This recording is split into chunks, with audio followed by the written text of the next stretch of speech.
An Osho Talk. The Book of Secrets. Vigyan Bhairav Tantra, number 1.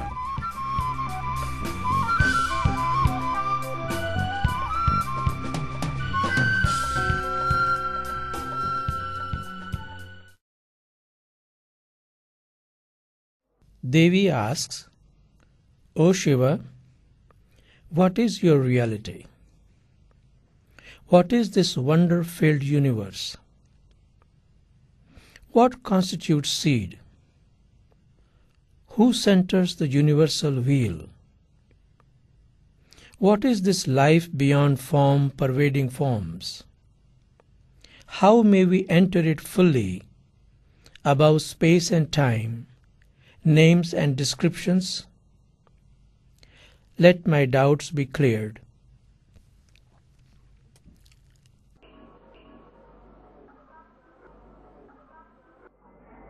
Some introductory points.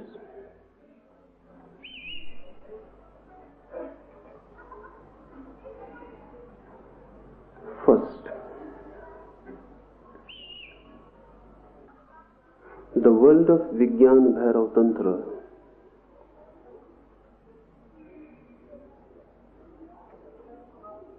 is not intellectual. It is not philosophical. Doctrine is meaningless to it. It is concerned with method, with technique, not with principles at all. The word Tantra means technique, the method, the path. So it is not philosophical, note it. It is not concerned with intellectual problems and inquiries. It is not concerned with the why of things. It is concerned with how. Not what is truth, but how the truth can be attained.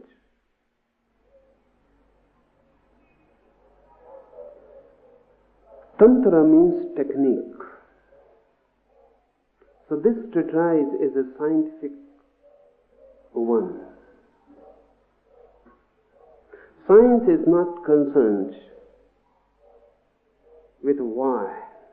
Science is concerned with how. That is the basic difference between philosophy and science. Philosophy asks why this existence. Science asks how this existence.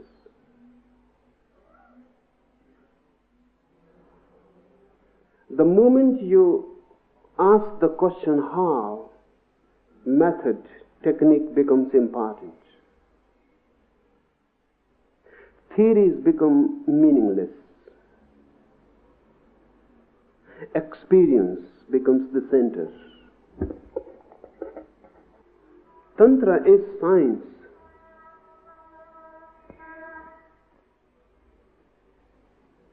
Tantra is not philosophy.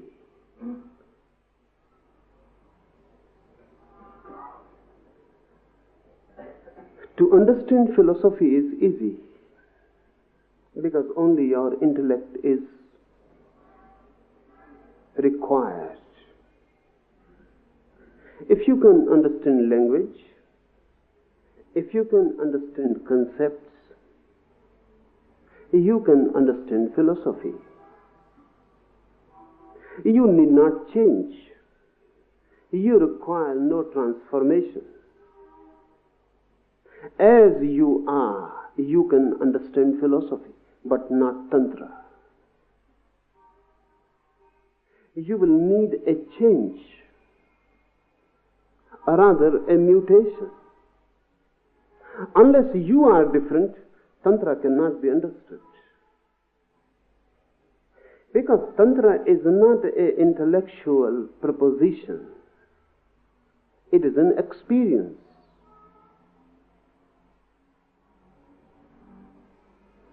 Unless you are receptive, ready, vulnerable to the experience, it is not going to come to you. Philosophy is concerned with the mind. Your head is enough. Your totality is not required. Tantra needs you in your totality. It is a deeper challenge. You will have to be in it whole and soul. It is not fragmentary.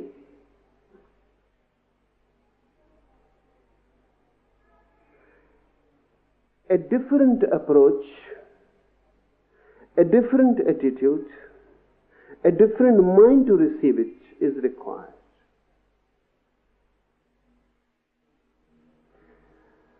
Because of this, Devi is asking, of course, apparently philosophical questions. The Tantra starts with Devi's questions. All the questions can be tackled philosophically. Really, any question can be tackled in two ways: philosophically or totally, intellectually or existentially. For example, if someone asks, what is love? You can tackle it intellectually. You can discuss. You can propose theories. You can argue for particular hypothesis. You can create a system, a doctrine. And you may not have known love at all. To create a doctrine, experience is not needed. Really, on the contrary, the less you know, the better. Because then you can propose a system unhesitatingly. Only a blind man can define what is light easily. When you don't know, you are bold. Ignorance is always bold. Knowledge hesitates. And the more you know, the more you feel the ground underneath is dissolving. The more you know, the more you feel how ignorant you are.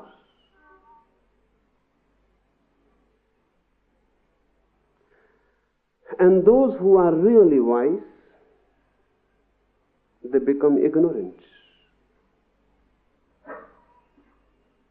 They become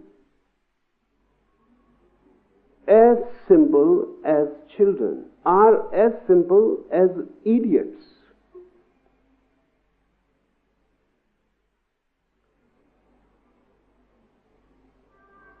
The less you know, the better to be philosophic, to be dogmatic, to be doctrinaire.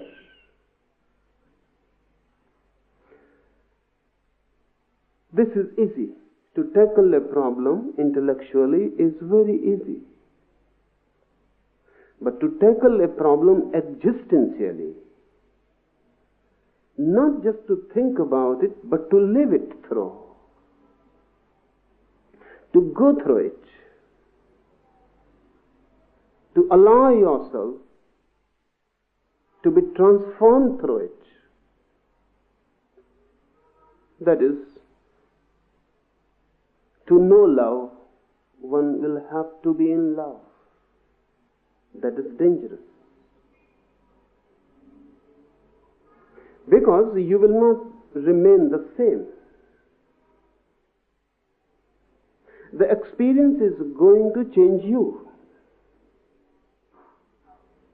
The moment you enter love, you enter a different person. And when you will come out, you will not be able to recognize your old face. It will not belong to you.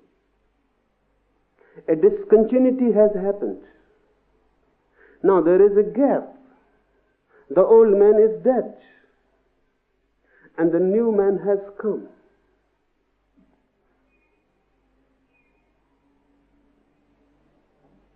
That's what is known as rebirth, being twice born. Tantra is non-philosophical and existential. So of course Devi asks questions which appear to be philosophical, but Shiva is not going to answer them that way. So better to understand it in the beginning, because otherwise you will be puzzled. Because Shiva is not going to answer a single question. All the questions Devi is asking, Shiva is not going to answer at all. And still he answers. And really only he has answered them and no one else. But on a different plane. Devi asks, "What is your reality, my Lord?" He is not going to answer it. On the contrary, he will give a technique. And if Devi goes through this technique, she will know. So the answer is roundabout. It is not direct. He is not going to say, "Who am I?" He will give a technique. Do it and you know it. For Tantra, doing is knowing. And there is no other knowing. Unless you do something, unless you change, unless you have a different perspective to look at, to look with, unless you move in a different dimension altogether than the intellect, there is no answer. Answers can be given. They are all lies. All philosophies are lies. You ask a question and the philosophy gives you an answer. It satisfies you or doesn't satisfy you. If it satisfies you, you become a convert to the philosophy. You remain the same. If it doesn't satisfy you, you go on searching for some other philosophy to be converted. But you remain the same. You are not touched at all.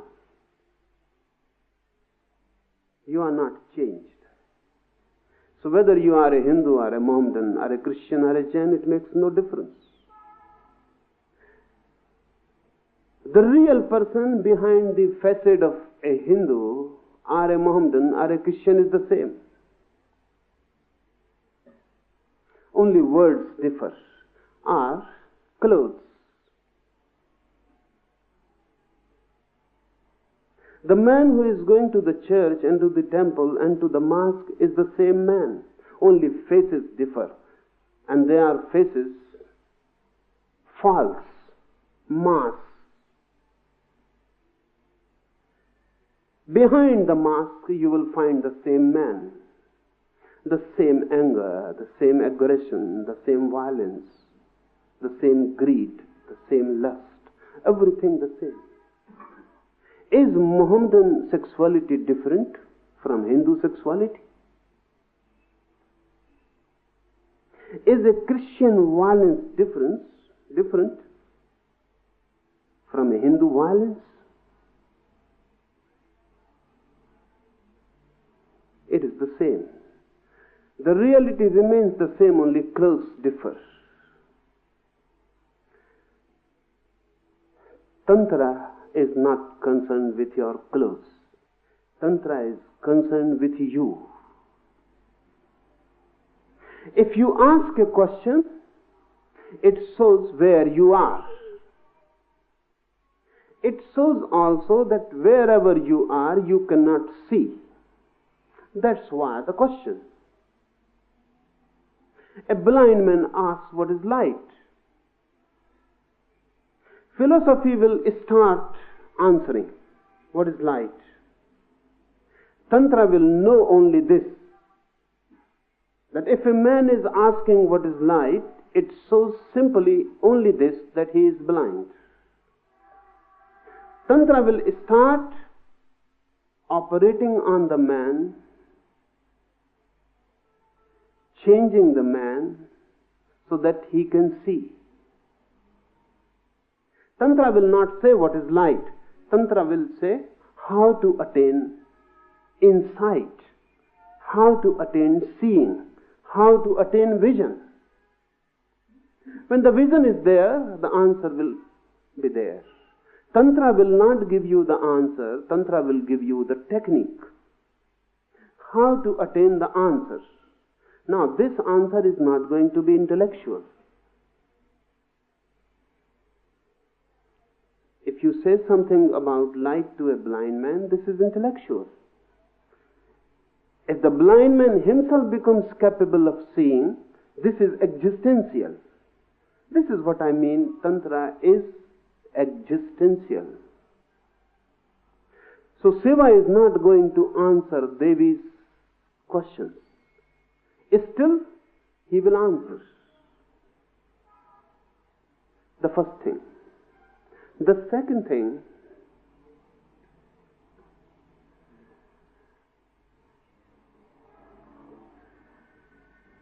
this is a different type of language. You must know something about it before we enter into it. All the Tantra treatises are dialogues between Shiva and Devi. Devi questions and Shiva answers. All the Tantra treatises start that way. Why? Why this method? It is very significant. It is not a dialogue between a teacher and a disciple. It is a dialogue between two lovers.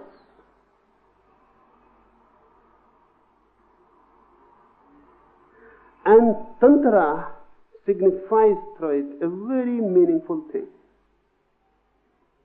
The deeper teaching cannot be given unless there is love between the two, the disciple and the teacher.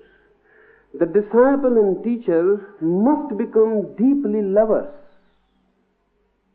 Only then the higher, the beyond can be expressed. So it is the language of love.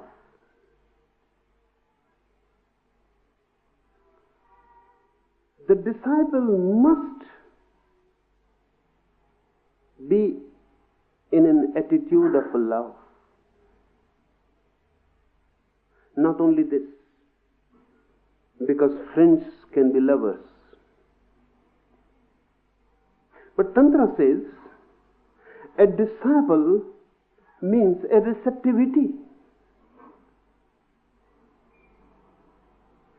So the disciple must be in a feminine receptivity.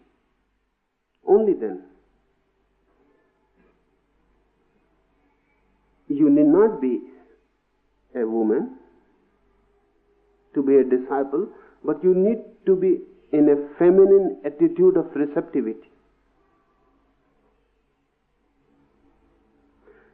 Devi asks, it means the feminine attitude asks. Why this emphasis on feminine attitude? Man and woman are not only physically different, they are psychologically different. Sex is not only a difference in the bodies, It is a difference in psychologies also. A feminine mind means receptivity, total receptivity, surrender, love.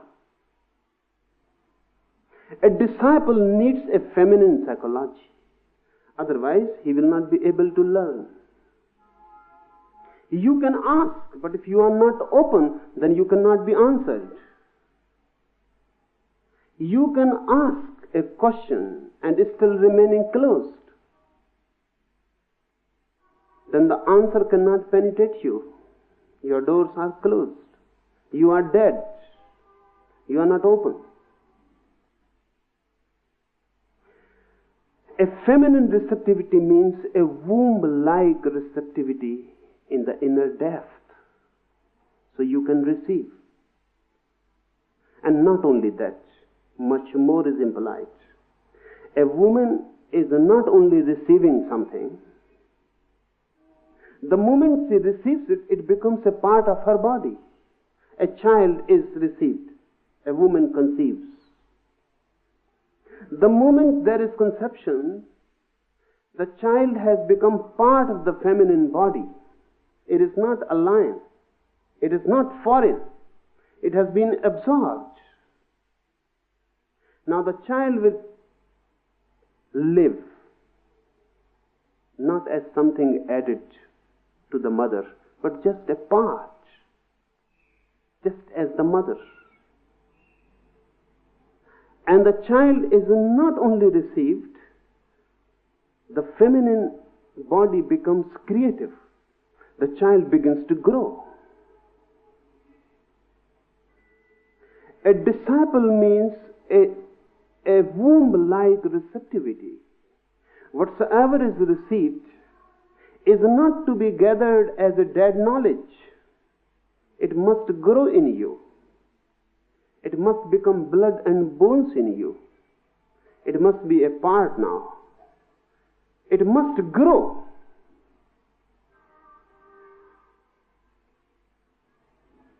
This growth will change, will transform the receiver.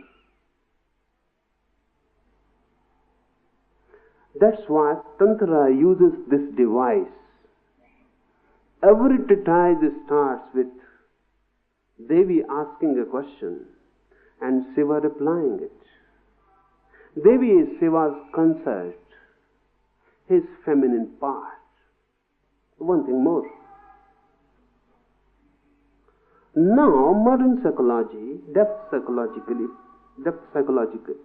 particularly, says that man is both man and woman. No one is just male and no one is just female. Everyone is bisexual.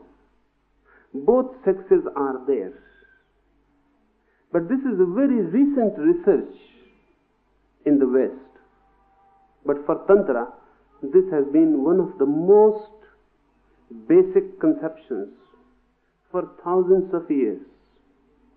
You must have seen some picture of Shiva as Ardhanarishwar, half man, half woman. That is the only concept in the whole history of man. Shiva is depicted as half man, half woman. So Devi is not just a consort, it is Shiva's other half. And unless a disciple becomes the other half of the teacher, it is impossible to convey the higher teachings, the esoteric methods. When you become one, then there is no doubt. When you are one with the teacher, so subtly one, so deeply one, there is no argument, no logic, no reason. One simply absorbs one becomes a womb, and then the teaching begins to grow and change you.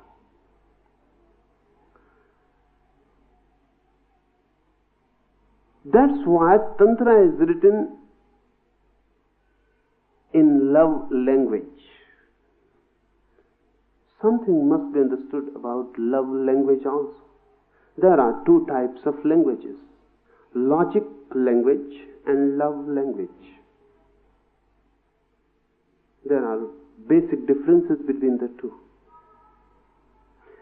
Logic language is aggressive, argumentative, violent. If I use a logic language, I become aggressive on your mind. I try to convince you, to convert you, to make a puppet of you. My argument is right and you are wrong. Logic language is egocentric. I am right and you are wrong. So I must prove that I am right and you are wrong. I am not concerned with you. I am concerned with my ego. My ego is always right. Love language is totally different. I am not concerned with my ego. I am concerned with you.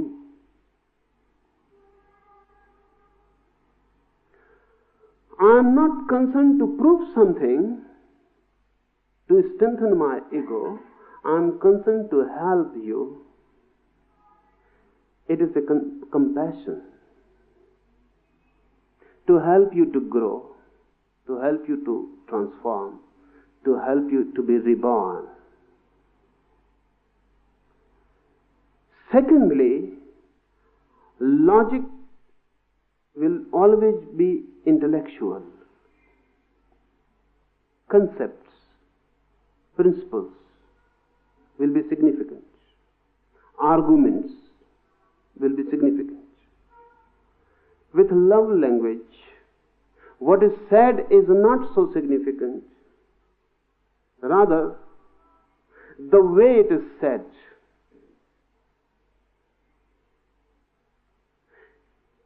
The container, the word is not important. The content, the message is more important. It is a heart-to-heart talk, not a mind-to-mind discussion. It is not a debate. It is a communion. So this is rare. Parvati is sitting in the lap of Shiva and asking. And Shiva answers. It is a love dialogue. No conflict. As if Shiva is speaking to himself.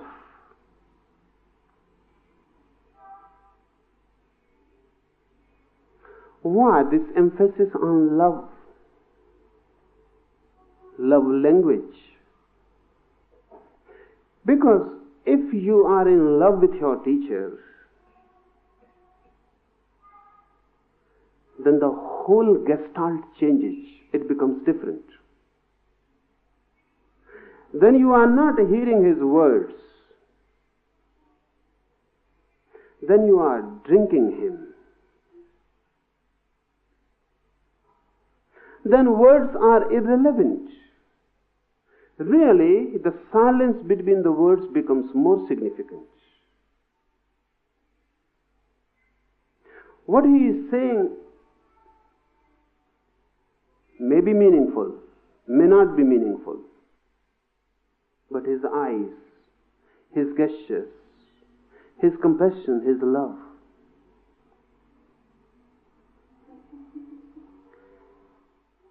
That's why Tantra has a fixed device, a structure. Every treatise starts with Devi asking and Shiva answering. No argument is going to be there.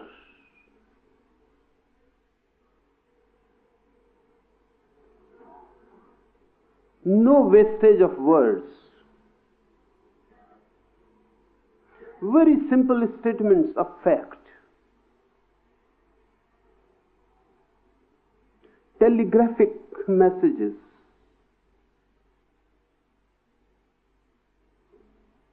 With no view to convince, just to relate. Shiva, if you encounter him with a question, with a closed mind, will not answer you in this way.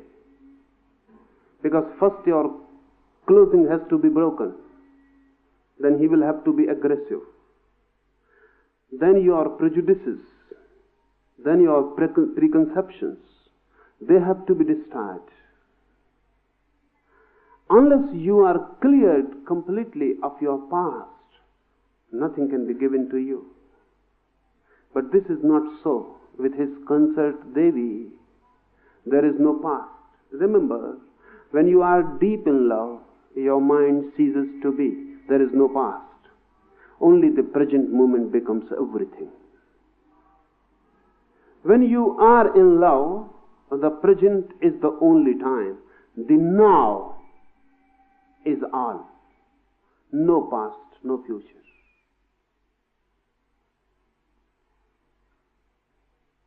So Devi is just open. There is no defense. Nothing to be cleared. Nothing to be destroyed.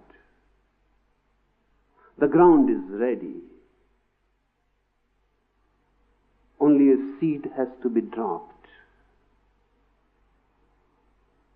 The ground is not only ready but welcoming, receptive, asking to be impregnated. So all these sayings that we are going to discuss will be telegraphic. They are just sutras. But each sutra, each telegraphic message given by Shiva is worth a Veda, worth a Bible, worth a Quran. Each single sentence can become the base of a great scripture.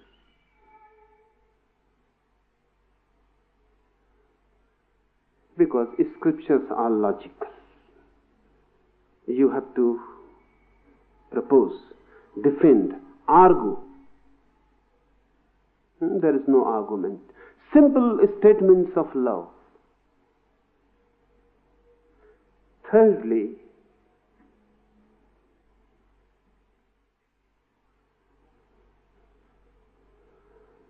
Vigyan Bhairav Tantra. The very word means the technique of going beyond consciousness.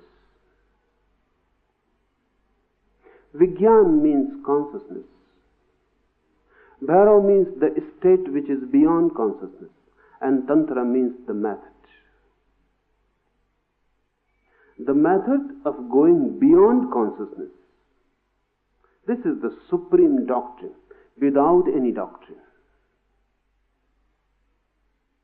We are unconscious.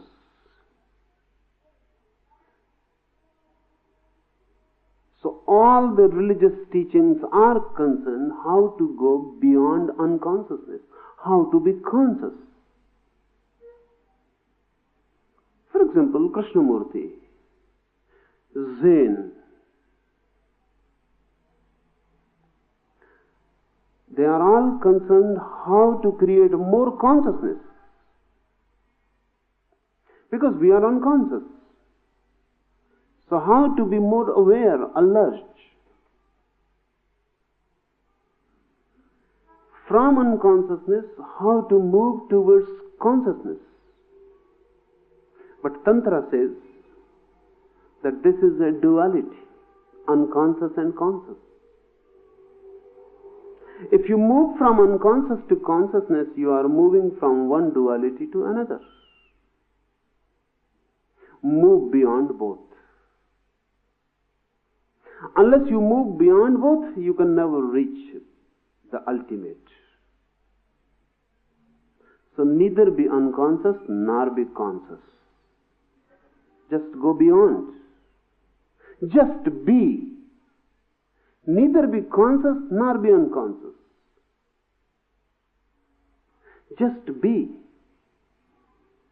This is going beyond yoga, going beyond Zen, going beyond all teachings. Vigyan means consciousness, and Bhairav is a specific term, Tantra term, for that who has gone beyond. That's why Shiva is known as Bhairav and Devi is known as Bhairavi. Those who have gone beyond all dualities.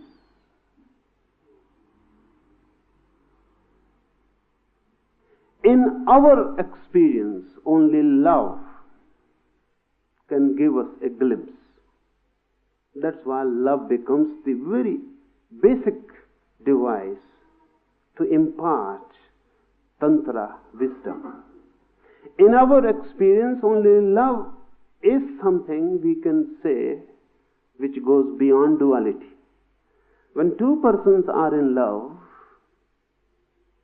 the deeper they move in it, less and less they are two. More and more they become one. And a point comes and a peak is reached when only apparently they are two, inwardly they are one. The duality is transcended. Only in this sense, Jesus saying that God is love becomes meaningful, otherwise not. In our experience, love is nearest to God. Not that God is loving, as Christians go on interpreting. That God has a fatherly love for you. Nonsense.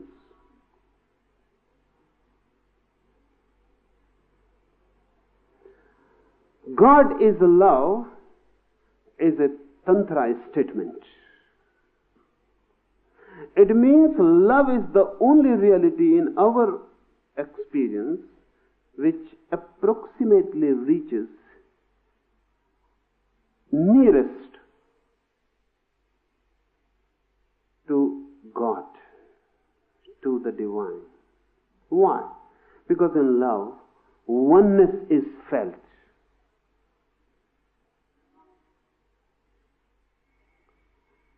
Bodies remain two,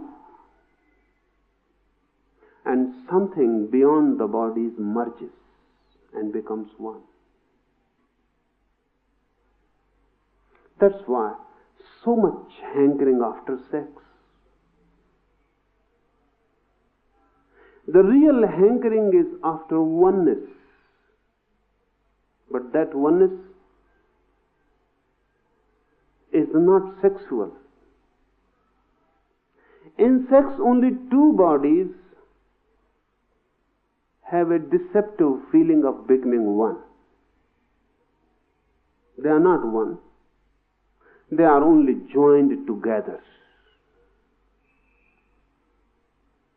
But for a single moment, two bodies forget into each other, and a certain physical oneness is felt. This hankering is not bad, but to stop at it is dangerous. This hankering shows a deeper urge to feel oneness. In love, on a higher plane, the inner one moves, merges into the others. And there is a feeling of oneness. Duality dissolves. Only in this non-dual love we can have a glimpse of what is the state of a Bhairav.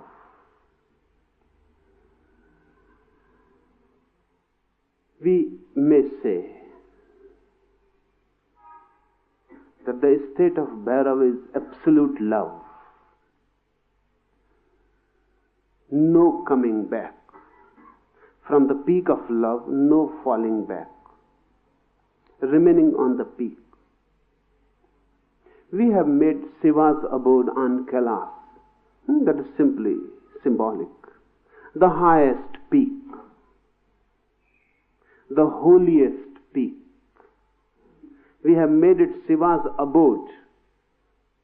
We can go there, but we will have to come down. It cannot be our abode. We can go on a pilgrimage. It is a tirtha yatra, a pilgrimage, a journey. We can touch for a single moment the highest peak. Then we will have to come back. In love, this holy pilgrimage happens, but not for all. Because no one moves beyond sex. So we go on living in the valleys, dark valleys. Sometimes someone moves to the peak of love, but then falls back because it is so dizzy, it is so high, and you are so low, and it is so difficult to live there. Those who have loved, they know how it is difficult to be constantly in love. One has to come back again and again.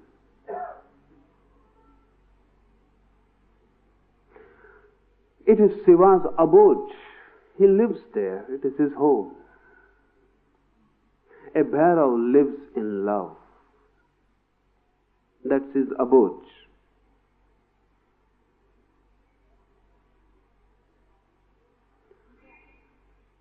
When I say that's his abode, I mean, now he is not even aware of love. Because if you live on Kailas, you will not be aware that this is Kailas. This is a peak. The peak becomes a plain thing. Shiva is not aware of love. We are aware of love because we live in non-love. And because of the contrast, we feel love. Shiva is love. The state of Bhairav means one who has become love, not loving. One who has become love. One who lives on the peak. The peak has become his abode.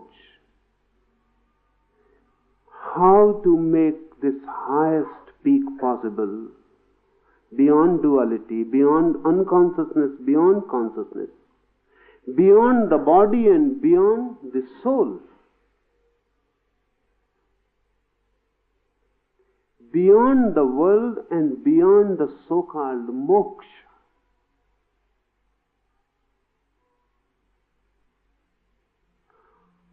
How to reach this peak?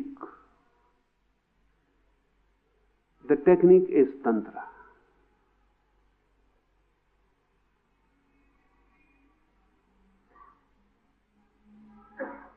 But Tantra is pure technique. So it is going to be difficult to understand. First, let us understand the questions, what Devi is asking. O Shiva, what is your reality?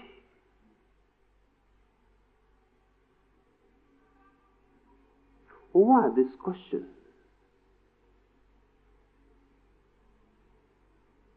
You can also ask this question, but it will not carry the same meaning.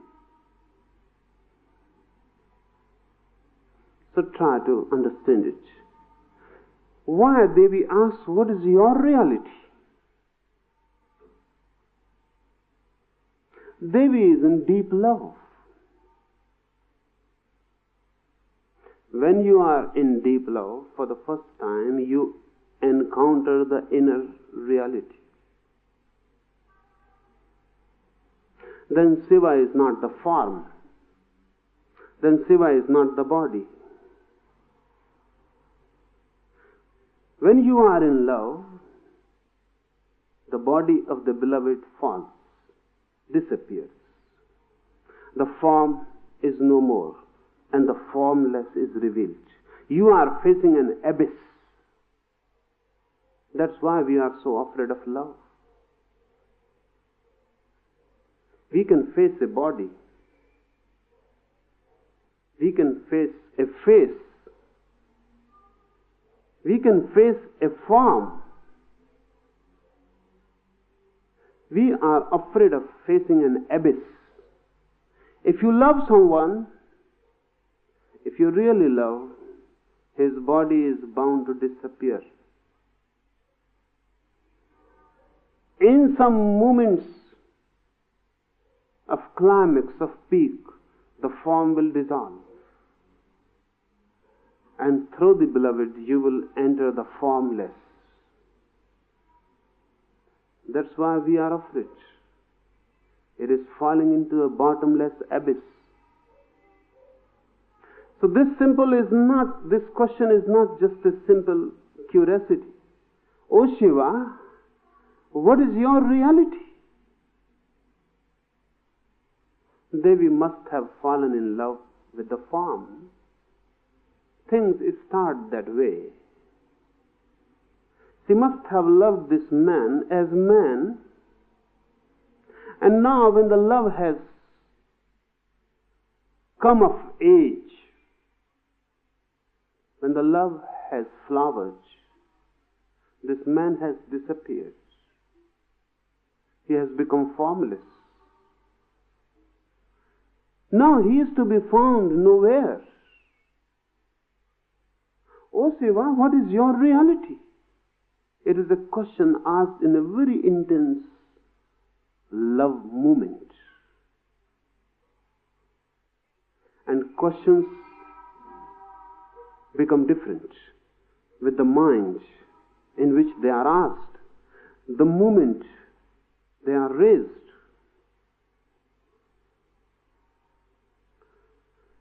So create the situation, the milieu of the question in our minds. Parvati must be at a loss. Devi must be at a loss. Shiva has disappeared. When love reaches its peak, the lover disappears. Why this happens? This happens because really everyone is formless. You are not a body. You move as a body. You live as a body, but you are not a body.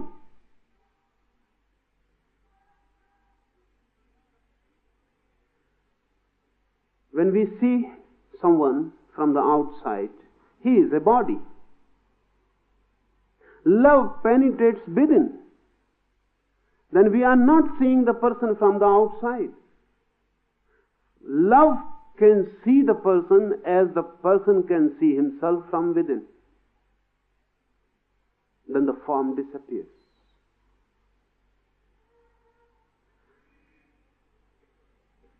Zen monk Rinzai attained his enlightenment, and the first thing he asserted, where is my body? Where my body has gone? And he began to search. And he called his disciples and he said, go and find out where is my body. I have lost my body. He has entered the formless. You are also a formless existence. But you know yourselves not directly, you know from others' eyes. You know through the mirror.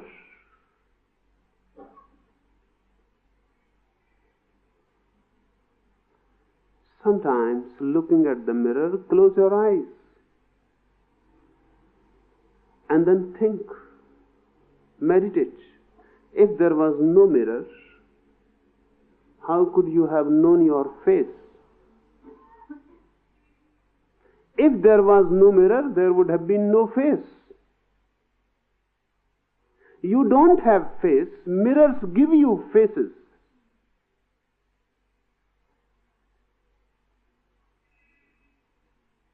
Then think of a world there is no mirror.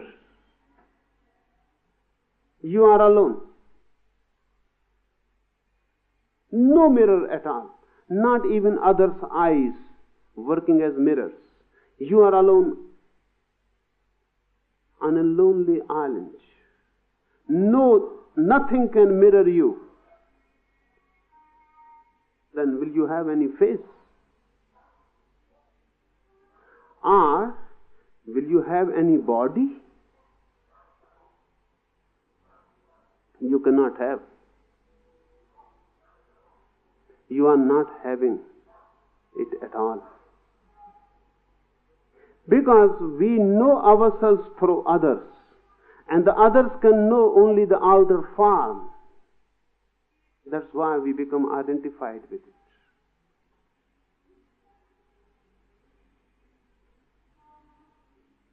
Another Zen mystic, Huihai, used to say to his disciples, meditating, when you lose your head, come immediately to me. When you lose your head, come immediately to me. When you begin to feel there is no head, don't be afraid, come immediately to me. This is the right moment. Now something can be taught to you. With a head, no teaching is possible.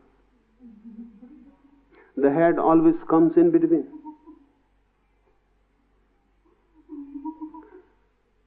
Parvati Devi asked Shiva, "O Shiva, what is your reality? Who you are?" The form has disappeared. Hence the question.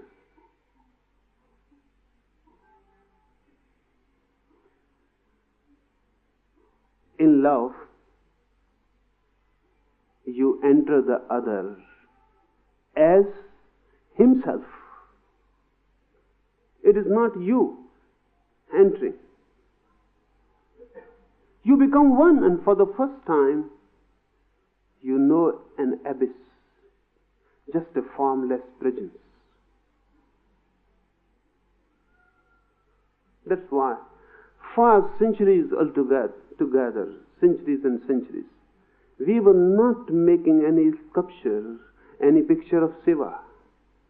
We were making only Shivalinga, the symbol. Shivalinga is just a formless form. When you love someone, when you enter someone, he becomes just a luminous presence. That Shivalinga is just a luminous presence. Just an aura of light. That's why Devi asks, what is your reality?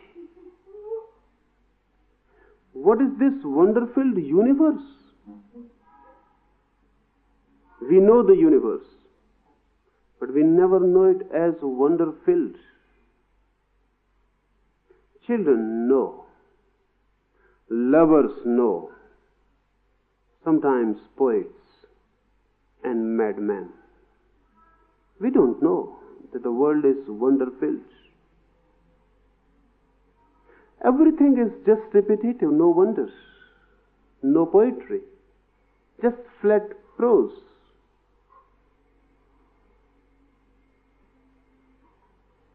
It doesn't create a song in you. It doesn't create a dance in you. It doesn't give birth to a poetry inside. The whole universe looks mechanical. Children look at it with wonder-filled eyes. When the eyes are wonder-filled, the universe is wonder-filled. When you are in love, you again become like children. Jesus says, only those who are like children will enter my kingdom of God. Why? Because if the universe is not a wonder, you cannot be religious. The universe can be explained, then your approach is scientific. The universe is known or unknown, but that which is unknown can be known any day. But it is not unknowable. The universe becomes unknowable, a mystery, only when your eyes are wonder-filled. Devi says, what is this wonder-filled universe? And suddenly the jump from a personal question to a very impersonal one.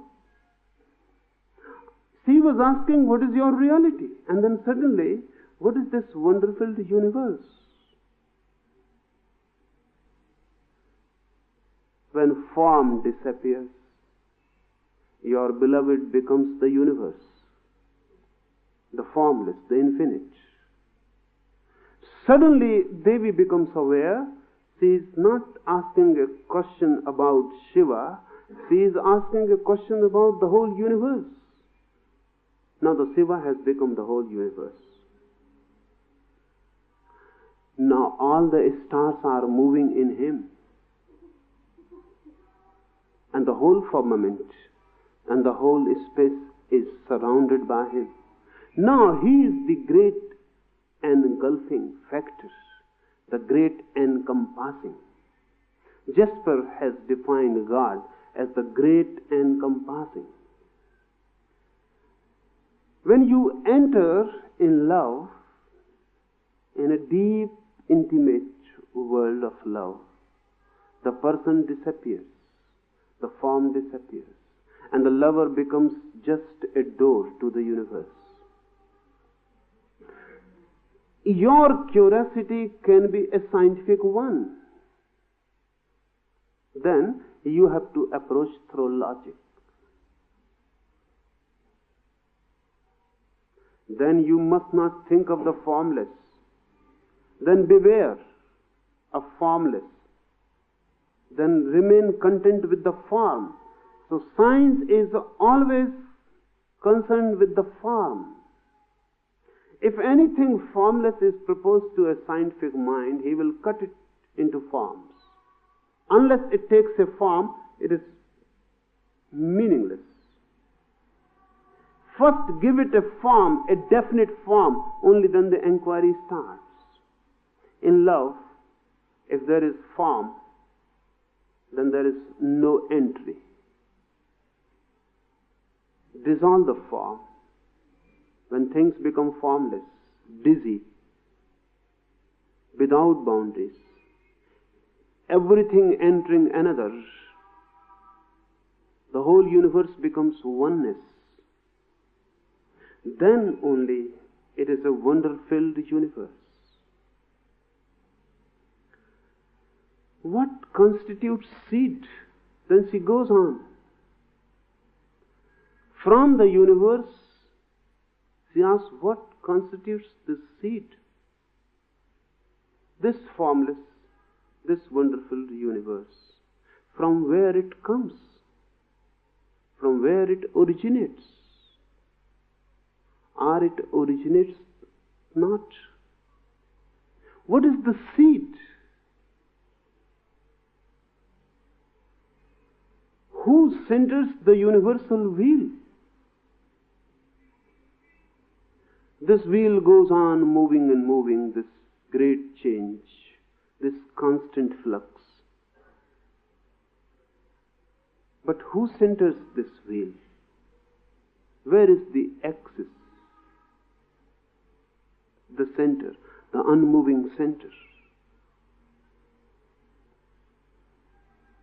She doesn't stop for any answers. She goes on asking.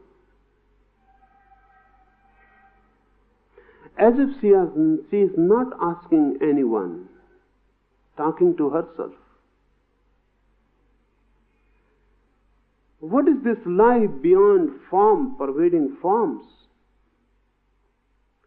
How may we enter it fully, above space and time, names and descriptions?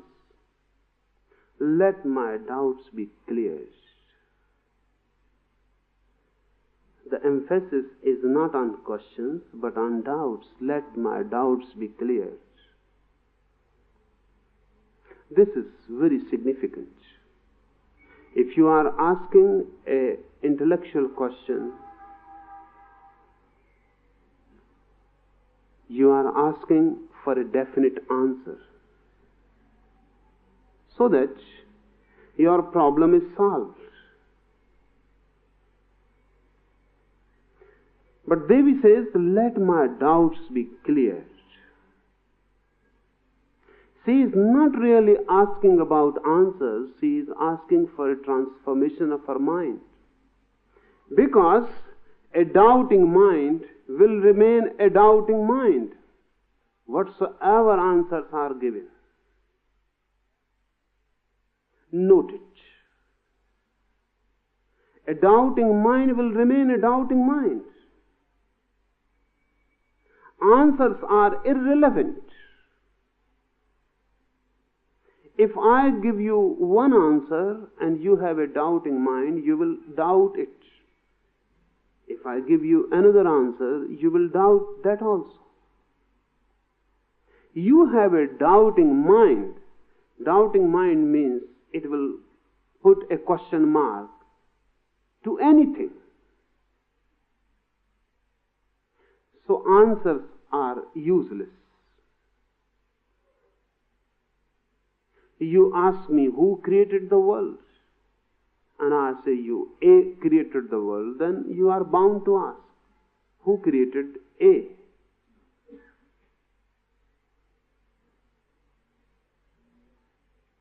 So the real problem is not how to answer questions. The real problem is how to change the doubting mind. How to create a mind which is not doubting or which is trustful. So Devi says, let my doubts be clear. 2 or 3 things more. When you ask a question, you may be asking for many reasons. One may be just this, that you want a confirmation. You already know the answer. You have the answer. You just want to be confirmed that your answer is right. Then your question is false, pseudo. It is not a question. You may be asking a question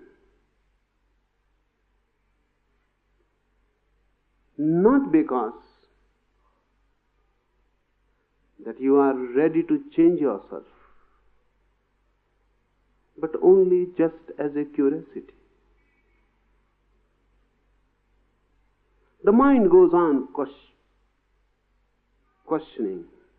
In the mind, questions come as leaves come in a tree. That is the very nature of the mind, to question. So it goes on questioning. It matters not what you are questioning. Anything give to the mind, it will create a question. It is a grinding machine to create questions. So give it anything, it will cut it into pieces and create many questions. One question answered, and the mind will create many questions from the answer. This has been the whole history of philosophy. Bertrand Russell remembers that when he was a child, he thought that one day, when he will be mature enough to understand all philosophy, all questions will be answered. Then late, when he was 80, he said that now I can say that my old questions are there, standing as they were standing when I was a child. New other questions have come up because of the study of philosophy.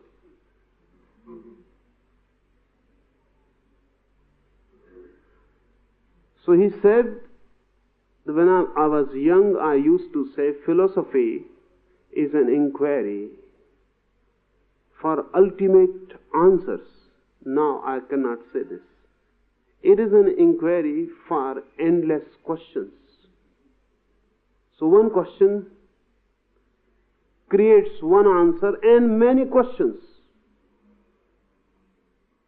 The doubting mind is the problem. Parvati says, don't be concerned with my questions. I have asked so many things. What is your reality? What is this wonderful universe?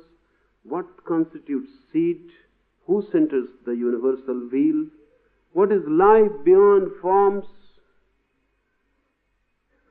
How we can enter it fully above time and space? But don't be concerned with my questions. Let my doubts be cleared. I ask these questions because they are in my mind. I ask them just to show you my mind. But don't pay much attention to them. Really, answers will not fulfill my need.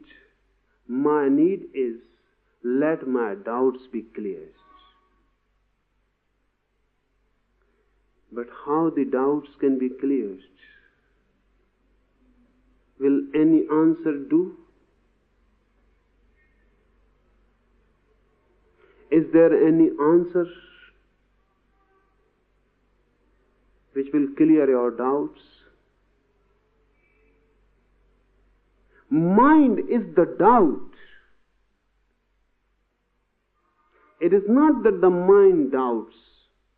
Mind is the doubt.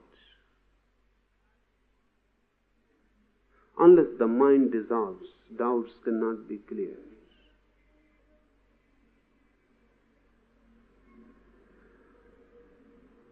Shiva will answer.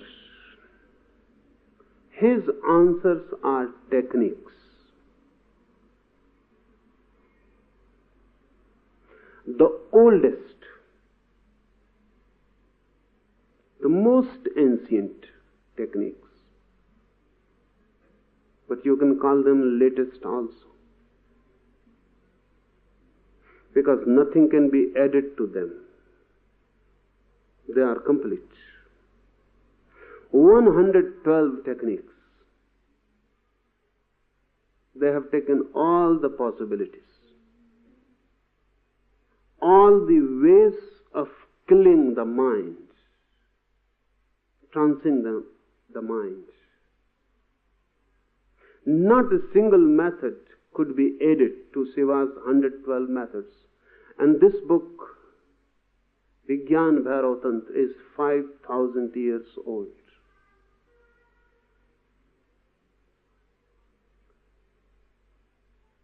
Nothing can be added.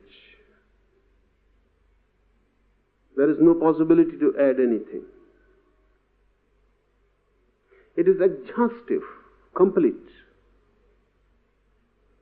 And the most ancient, and yet the latest, yet the newest. Old like old hills, they seem eternal, and new like just a dewdrop before the sun, because they are so fresh.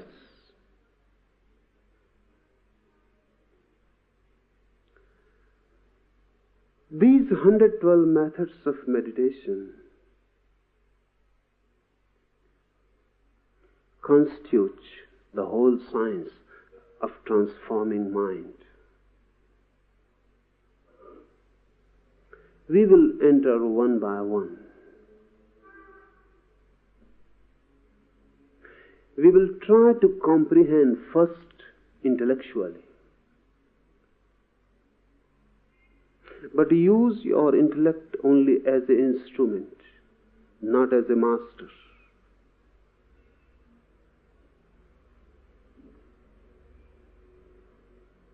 Use it as an instrument to understand something. But don't go on creating barriers by it.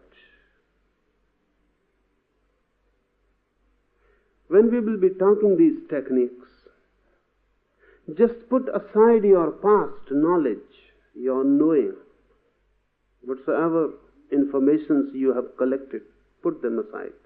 They are just dust gathered on the road.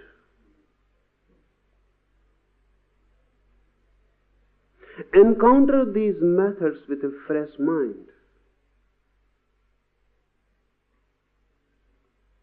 with alertness, of course, but not with argumentation. And don't make the fallacy that argumentative mind is alert mind. It is not. Because the moment you move into arguments, you have lost the awareness, you have lost the alertness. You are not here then. These methods don't belong to any religion. Remember, they are not Hindu. Just as the theory of relativity is not Jewish, because Einstein conceived it. And radio and television are not Christian. No one says that why you are using electricity, this is Christian. Because the Christian mind conceived it. Science doesn't belong to races and to religions, and Tantra is a science. So remember, this is not Hindu at all. These techniques were conceived by Hindus, but those techniques are not Hindu.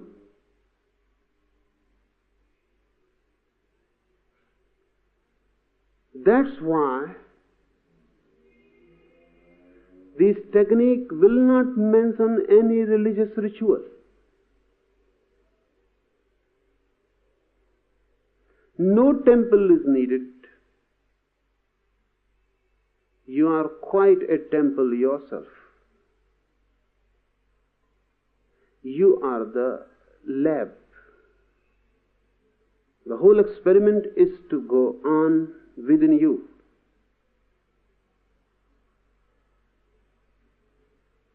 No belief is needed. This is not religion. This is science. No belief is needed. It is not required to believe in Quran or the Veda or Buddha or in Mahavir. No. No belief is needed. Only a daring to experiment is enough. Courage to experiment is enough.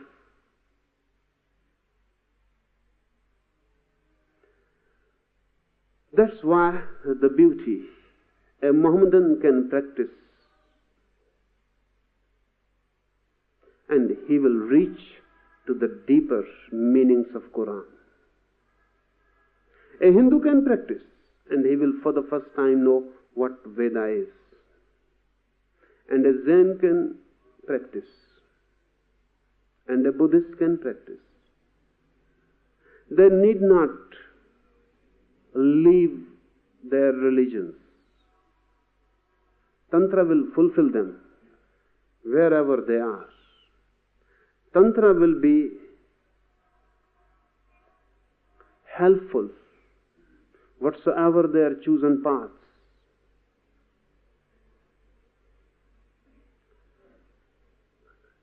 So remember this, Tantra is pure science. You may be a Hindu or a Mohammedan or a Parsi or whatsoever. Tantra doesn't touch your religion at all. Tantra says that religion is a social affair.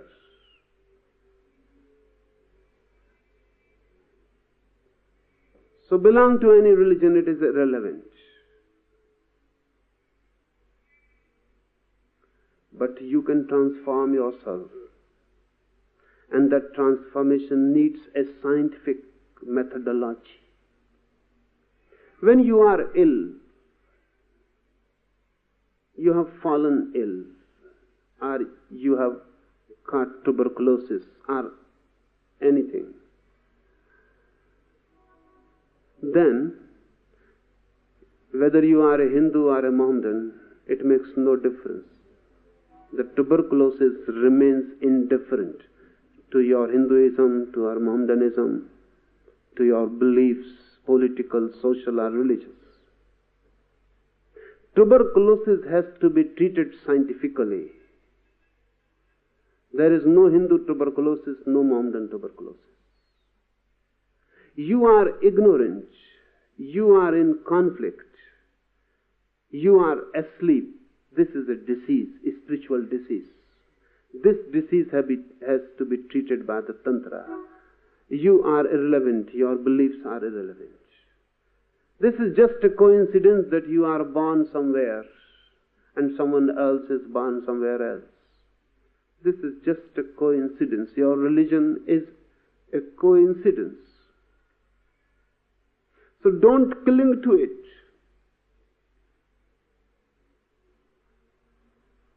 Use some scientific methods to transform yourself.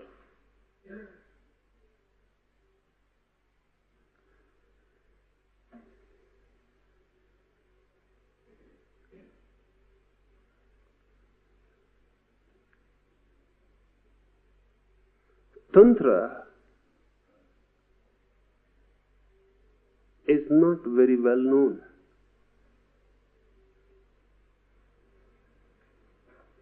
Or even if known, then very much misunderstood. There are reasons for it. Higher and purer a science, the less is the possibility of it that masses should know. We have only heard the name of relativity, theory of relativity. It was used to be said that only 12 persons understood it when Einstein was alive, all over the world. Only 12 minds could understand it.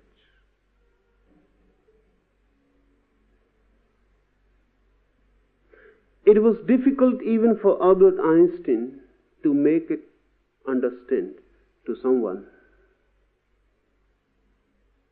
to make it understandable, because it moves so high, it goes above your heads. But it can be understood. A technical, mathematical knowledge is needed. A training is needed and it can be understood. But Tantra is more difficult because no training will help. Only transformation can help. That's why Tantra could never become a mass understanding. And this happens always when you cannot understand a thing. you will misunderstand at least. Because then you can feel, okay, I understand. You cannot simply remain in the vacuum. Secondly, when you cannot understand a thing, you begin to abuse it. Because it insults you. You cannot understand it. You and cannot understand it. That is impossible. Something must be wrong with the thing itself. One begins to abuse. One begins to talk nonsense and then feels, no, it is okay. So Tantra was not understood. Tantra was misunderstood.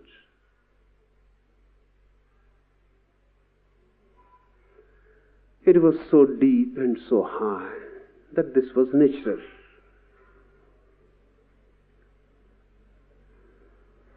Secondly, because Tantra moves beyond duality, the very standpoint is amoral. Please understand this word. Moral, immoral, amoral. We understand morality, we understand immorality.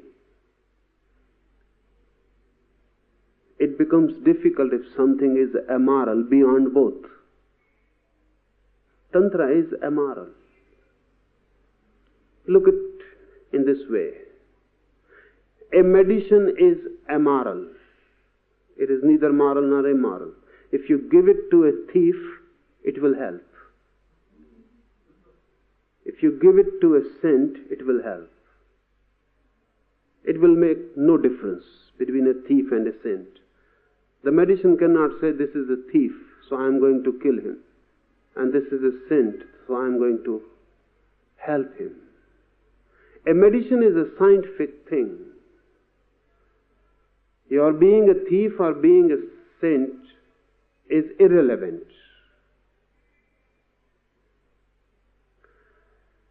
Tantra is amoral. Tantra says no morality is needed. No particular morality is needed. On the contrary, you are immoral because you have a very disturbed mind. So Tantra cannot make it a condition that first you become moral and then you can practice Tantra. Because Tantra says this is absurd. Someone is ill, feverish, and the doctor comes and he says, first bring down your fever. First be quite healthy. Only then I can give you the medicine. This is what is happening. One thief comes to a saint and he says, I am a thief. Tell me how to meditate. He says, first leave your profession. How can you meditate if you remain a thief? One alcoholic comes and he says, I am an alcoholic. How I can meditate? So the first condition is leave alcohol. And only then you can meditate. The condition becomes suicidal. The man is alcoholic or a thief or immoral because he has a disturbed mind, ill mind. These are the effects, consequences of a diseased mind. And you say, first be well, and then you can meditate. But then who needs meditation? Meditation is medicinal. It is a medicine.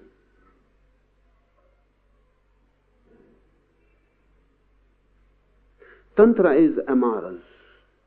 It doesn't ask you who you are. Your being a man is enough. Wherever you are, whatsoever you are accepted.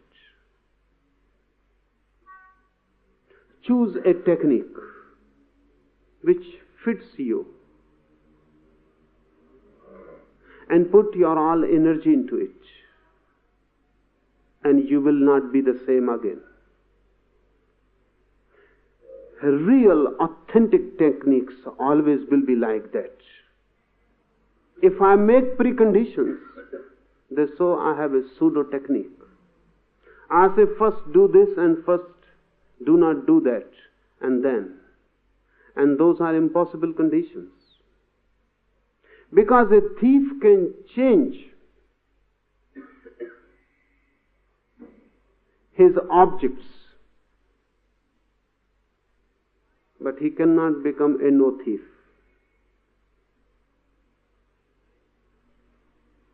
A greedy man can change his objects of greed, but he cannot become non-greedy. You can force him, or he can force upon himself non-greed also, only because of a certain greed. If heaven is promised, he may even try to be non-greedy. But this is greed par excellence. Heaven,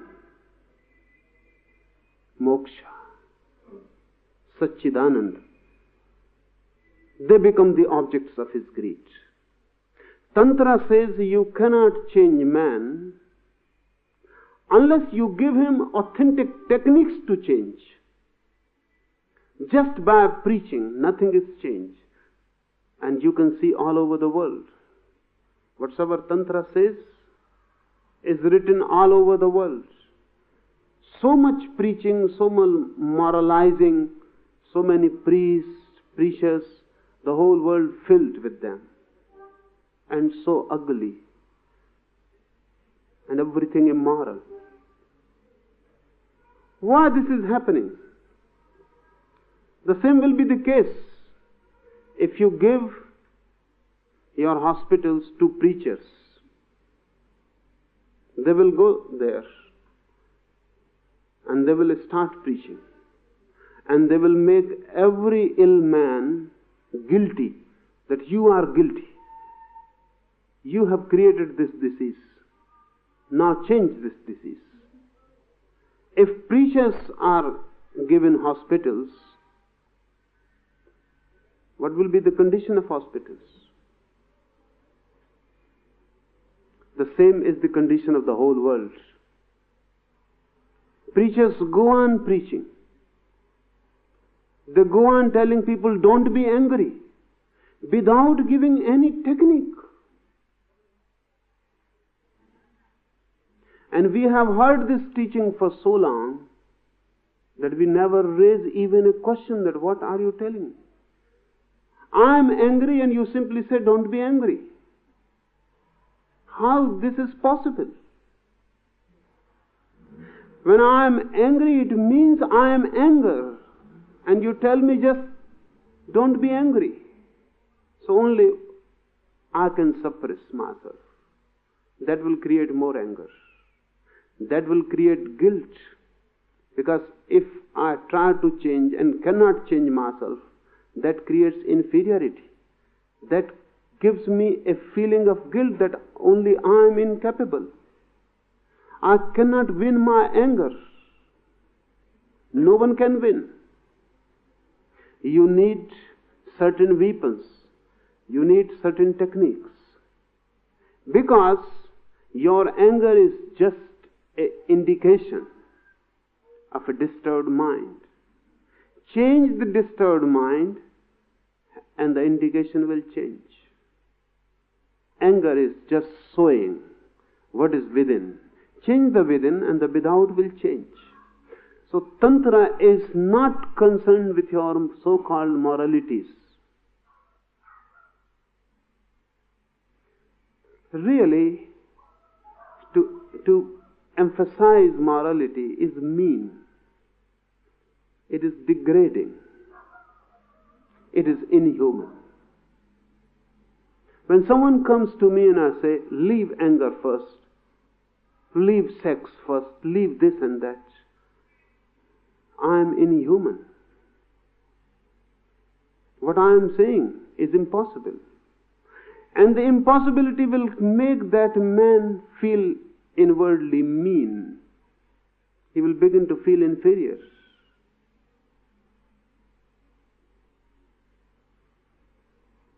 He will be degraded inside in his own eyes.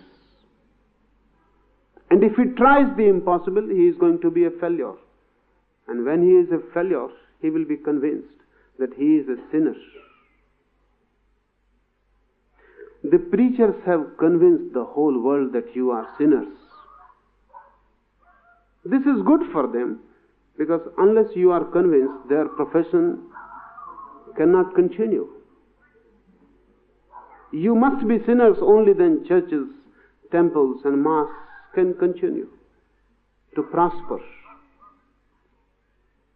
Your being in sin is their season. Your guilt is the base of all the highest churches. The more guilty you are, the churches will go rising higher and higher. They are built on your guilt, on your sin, on your inferiority complex. So they have created inferior humanity. Tantra is not concerned with your morality, so-called social formalities, etc. That doesn't mean that Tantra says be moral. No. Tantra is so much unconcerned with your morality that Tantra cannot say be immoral. Tantra gives you scientific techniques, how to change the mind. And once the mind is different, your character will be different. Once the basis of your structure changes, your whole edifice will be different. Because of this amoral attitude, Tantra could not be tolerated by your so-called saints. They all went against it. Because if Tantra succeeds, then all this nonsense which goes on in the name of religion will have to stop. See this.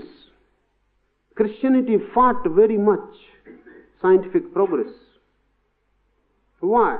Only because if scientific progress is there in the material world, then it is not very far that in the psychological, in the spiritual also, science will penetrate. So Christianity started fighting scientific progress. Because once you know that you can change matter through techniques, it is not very far. You will come to know that you can change mind through techniques. Because mind is nothing but subtle matter. This is Tantra proposition. Mind is nothing but subtle matter. It can be changed. And once you have a different mind, you have a different world. Because you look through the mind. The world you are seeing because of a particular mind. Change the mind and you look. There is a different world. And if there is no mind, that is the ultimate for Tantra. To bring a state when there is no mind. Then look at the world without any mediator. When the mediator is not, you are encountering the real. Because now no one is between you and the real. And nothing can be distorted. So Tantra says when there is no mind, that is the state of Bhairav, no mind state. For the first time you look a world, that which is. If you have a mind, you go on creating a world. You go on imposing, projecting. So first change the mind, then change from mind to no mind, and these 112 methods can help each and everyone. Any particular method may not be of your use. That's why Shiva goes on relating many methods. Choose any one method which suits you. It is not difficult to know which suits you. We will try to understand each method and how to choose for yourself one method which can change you and your mind. This will be a basic necessity, this understanding, intellectual understanding. But this is not the end. Whatsoever I talk here, try it. Really, when you try the right method, it ticks immediately. So I will go on talking methods here every day. You try. Just play with them. Go home, try. The right method, whenever you happen to it, just ticks. Something explodes in you, and you know that this is the right method for me.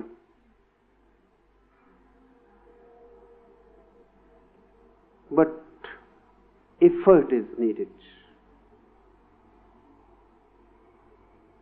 And you may be surprised suddenly one day that one method has taken your grip.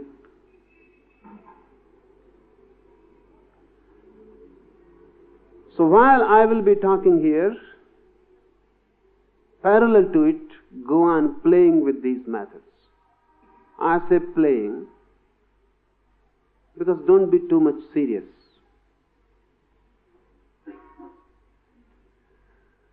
Just play. Something may fit you. If it fits you, then be serious.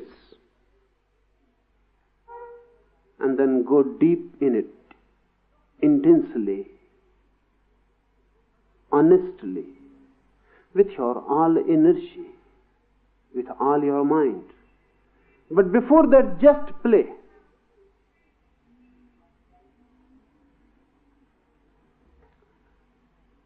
I have found that while you are playing, your mind is more open.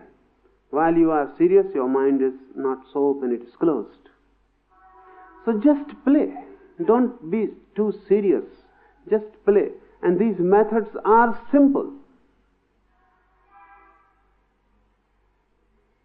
You can play with them. Take one method, play with it for at least 3 days. If it gives you a certain feeling of affinity, if it gives you a certain feeling of well-being, if it gives you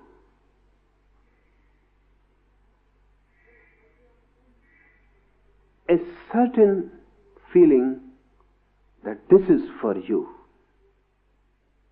then be serious about it. Then forget. Then don't play with other methods. Then stick to it, at least for 3 months. Miracles are possible. The only thing is the technique must be for you. If the technique is not for you, then nothing happens.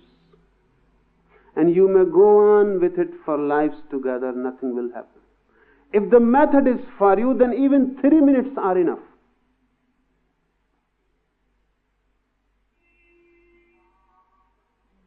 So these 112 methods can be a miraculous experience for you, or they may be just listening. It depends on you.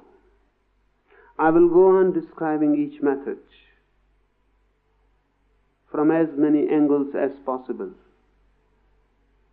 If you feel any affinity with it, play with it for 3 days, then leave it. If you feel that it fits, something clicks in you, continue it for 3 months. Life is a miracle. If you have not known its mystery, that only shows you don't know the technique, how to approach it.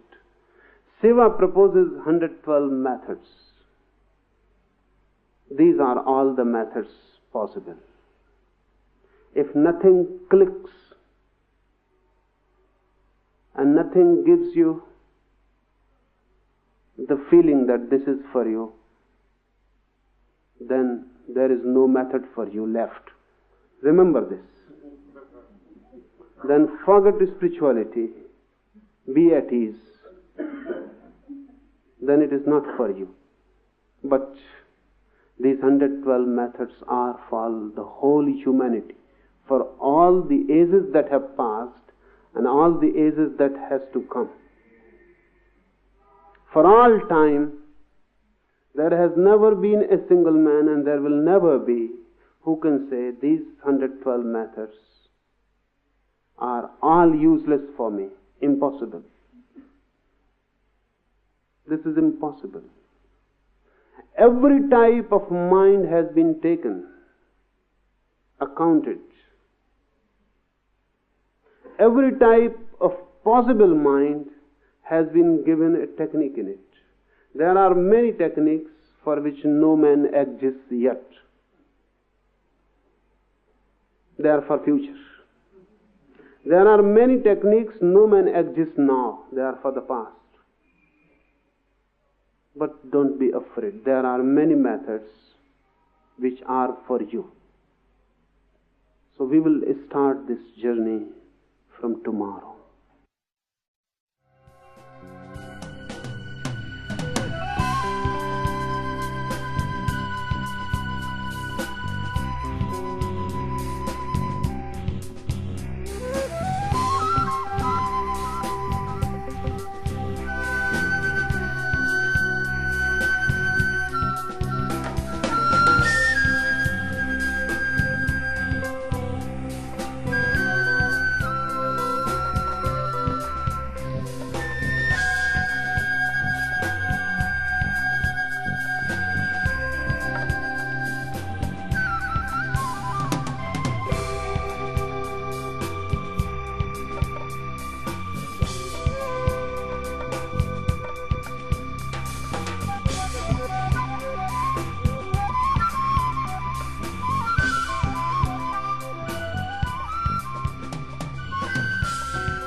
The responses to sutras and voice recording on this audio format are the copyright of Osho International Foundation. Copyright dates 1953 through 2003. All rights reserved. Reproduction